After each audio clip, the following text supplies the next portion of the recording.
Next po, Crystal Candy and Baby Bell po, please. Ang nag-comment is Ray Matt.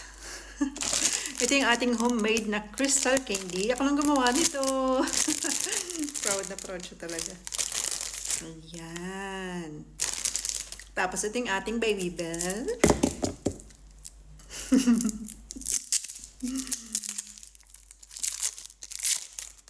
Tanggalin natin itong wax ng ganyan.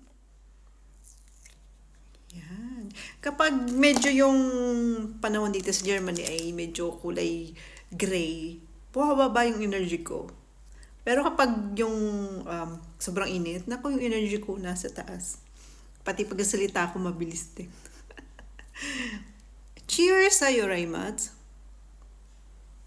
Ay, malita. Dapat ganito.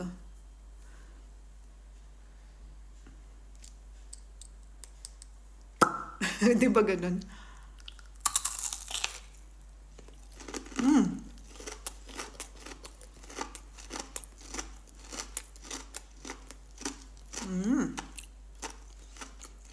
Sakto yung lasa. Kasi itong Crystal Candy matamis siya. Ito namang Baby Bell, lasang gatas na medyo maalat ng konti lang. Sakto yung ano nila, combination. Sarap pa.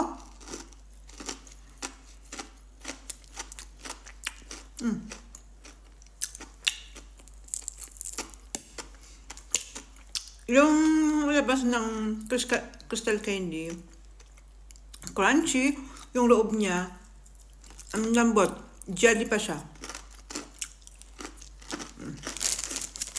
Pakita ko sa inyo.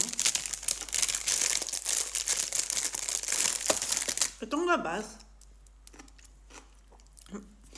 matigas, loob, pag malambot.